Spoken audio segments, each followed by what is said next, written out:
DJ do that one time. This was his shtick. Like he was being really creative, and we were all, oh, there's something we're missing. There's some subtext. Really? Nope, turns out he was high.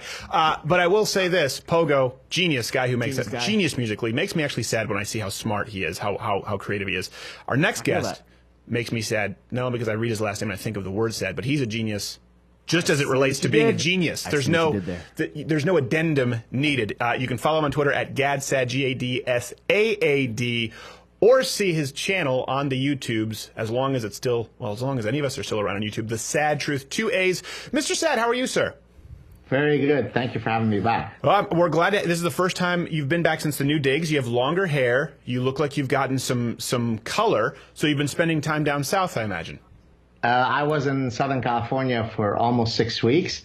And since coming back to Montreal, the weather over the past few days has been nice, so I've taken every opportunity to maintain that glorious olive skin. Well, I was going to say, what is it, you know, with people who are kind of that middle ethnicity, I have my black friends are like, well, we don't tan. We avoid the sun. Do you still actually go out and tan because you want to get color, or do you put on SPF 90? It's incidental. I go outside, I play soccer, I play with my kids, and then the sun somehow is attracted to me. It's not difficult for me to get very dark very quickly.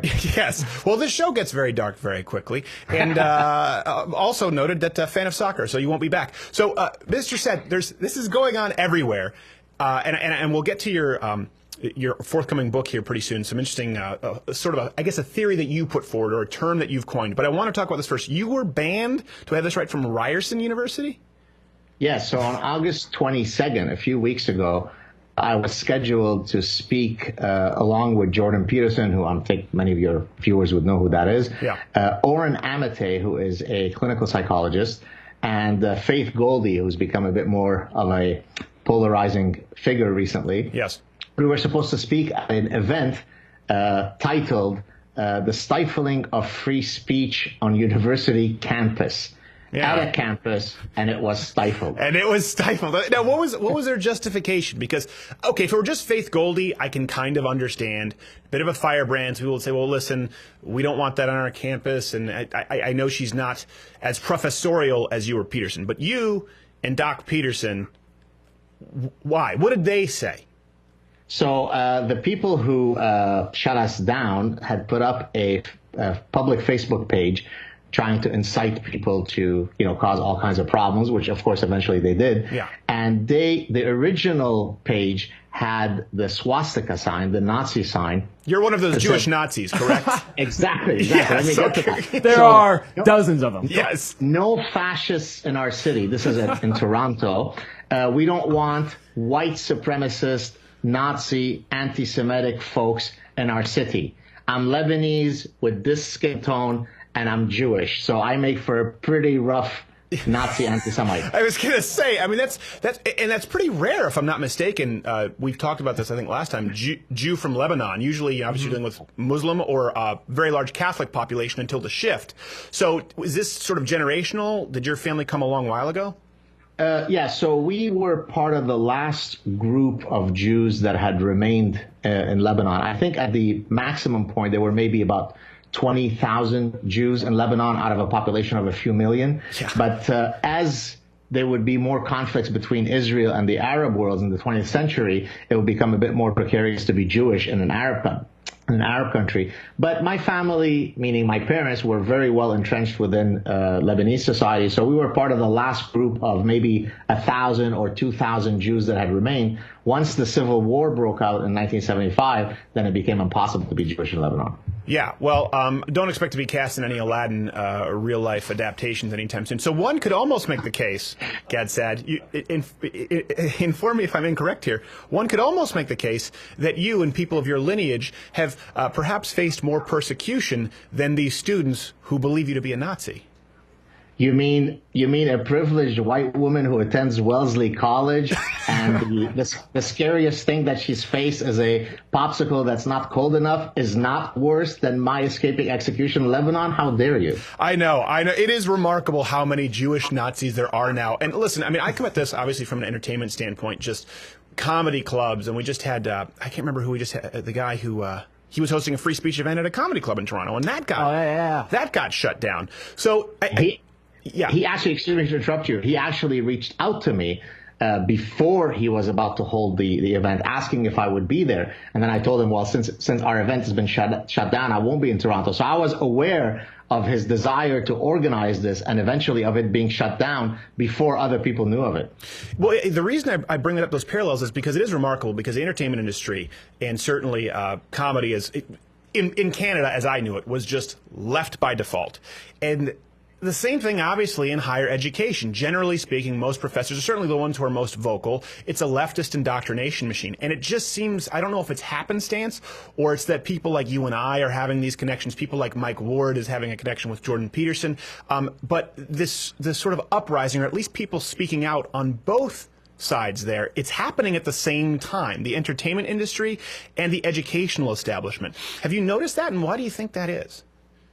I think that a sufficient number of high-profile people, whether it be Jordan Peterson or, if I may say myself, in academia, have got sufficient courage to sort of compel others to come out of the woodwork. So I think it just takes a critical mass, right? It takes enough people to rise up and survive for others to grow some testes and to actually join the fray.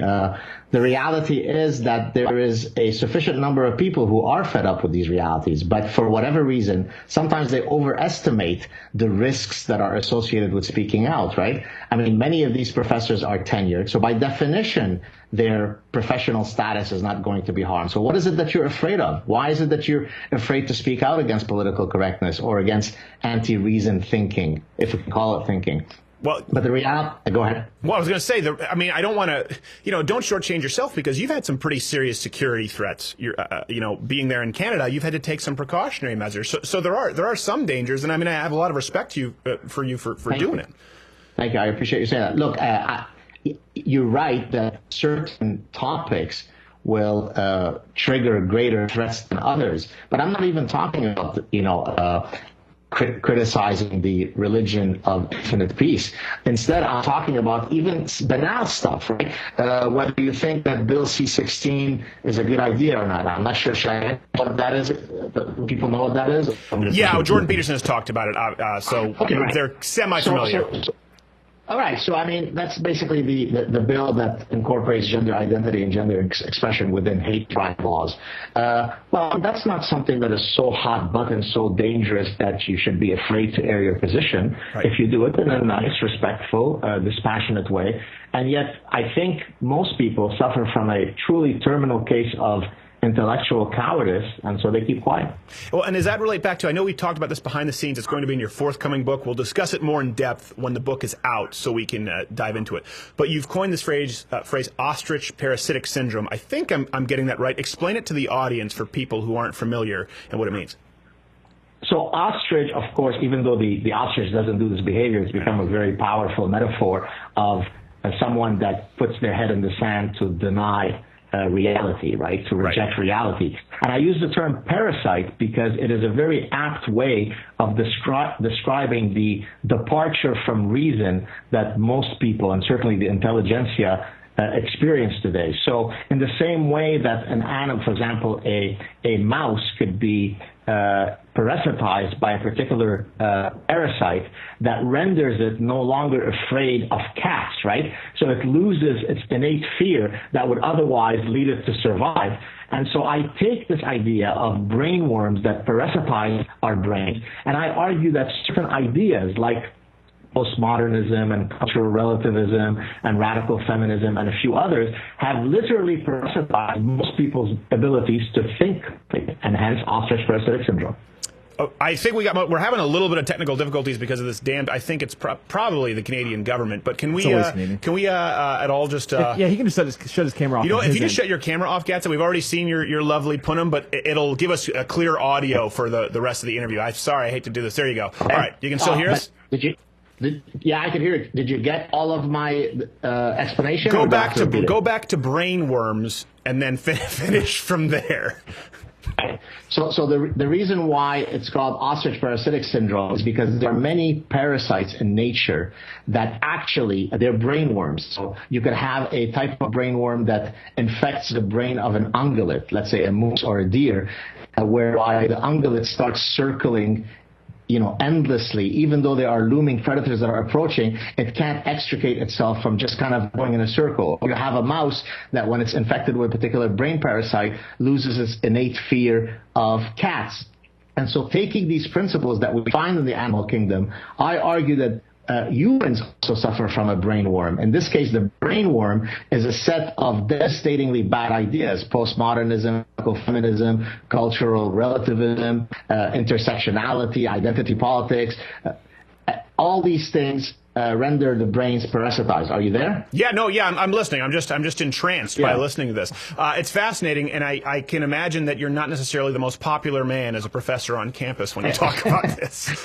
Well, it's amazing because you would think that the stuff that I'm saying is perfectly obvious, but again, because of so many people being infected by OPM, parasitic syndrome, especially within the context of the academic ecosystem, I'm a heretic, I'm a controversial guy, I'm a dangerous guy, when in reality, anybody who is not naturally lobotomized should be thinking that all my positions are very clear and very sensible. Well, that's the thing. It really is. It does get to the point where it defies reason. We were talking about this wherever people line up with President Donald Trump. When he goes out and the left outdoes themselves in parody, they're so far beyond the bend, where he goes out and he's talking about Confederate statues.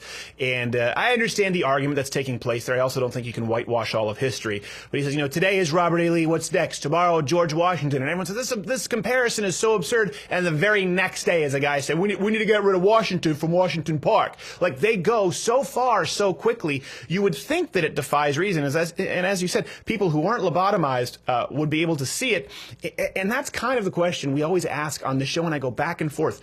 Do most people see it and don't speak out because of, the vocal minority? Or do you think most people are asleep at the cultural switch right now? I think we lost him. I think we lost him. You know what? Let's we'll go to a break and we'll see if we can get Gad Saad back. If not, we'll get him back. Maybe we'll get him out in studio. He has a book coming out. He has a book coming out. Book coming out. Hold on, let me get this up here. The book coming out. We'll talk about it after the break. We'll see if we can get him during the break and see if we can get him back. We'll be right back. There it is again, so strong.